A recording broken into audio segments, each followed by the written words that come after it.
La Guerra Cristera en México. Durante los años posteriores a la Revolución Mexicana, entre 1926 y 1929, tuvo lugar la Guerra Cristera, principalmente en los estados del Bajío. Este suceso histórico es poco conocido y difundido, ya que el gobierno no lo menciona siquiera ni en los libros de texto. Su nombre se debe a la frase que gritaban los católicos en la batalla: ¡Viva Cristo Rey!, de ahí su nombre. El motivo principal de la guerra fue la implementación de la Ley Calles, promulgada por el entonces presidente Plutarco Elías Calles, quien, en un embate contra la Iglesia, dictó leyes para suprimir y evitar el culto público en México. La mayoría de los católicos no estuvo de acuerdo con esta ley y empezaron a protestar pacíficamente.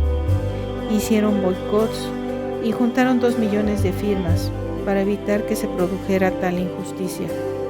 Nada de ello funcionó.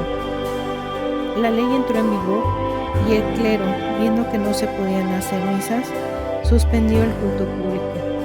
Muchos de ellos lo hacían en la clandestinidad, pero si eran descubiertos tenían que afrontar la ley, incluso la muerte. Fue por ello que la sociedad civil organizada, bajo el mando del general Enrique Gorostieta, se levantó en armas contra el gobierno, iniciando así una guerra de guerrillas, donde ambos bandos sufrieron innumerables pérdidas humanas.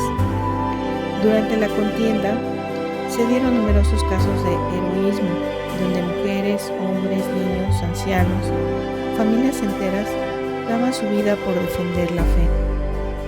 El Papa en turno, Pío XI, viendo que el pueblo mexicano no tenía otro camino más que luchar en contra de la injusta ley, los apoyó moralmente.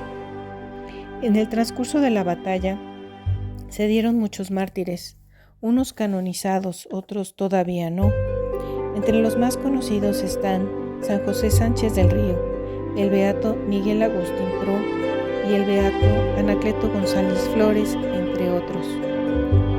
Finalmente, la guerra terminó en 1929 por la intervención del embajador de Estados Unidos, quien, junto con representantes de la Iglesia y del gobierno, firmaron unos arreglos en donde se les dio amnistía a los jefes principales de la guerrilla, aunque estos no estuvieron de acuerdo, pues tuvieron que entregar las armas y a cambio les prometieron devolver los templos y dejarlos tranquilos. Pero sucedió que poco a poco los fueron matando y eso provocó que en los años 30 surgiera una segunda guerra, terminando hasta 1940. Fue así como se dio por terminada una guerra poco conocida, pero que vale la pena conocer, ya que así sabemos más de nuestra historia, que tiene unas raíces profundamente cristianas y que deben ser respetadas por todos. ¡Viva Cristo Rey y la Virgen de Guadalupe!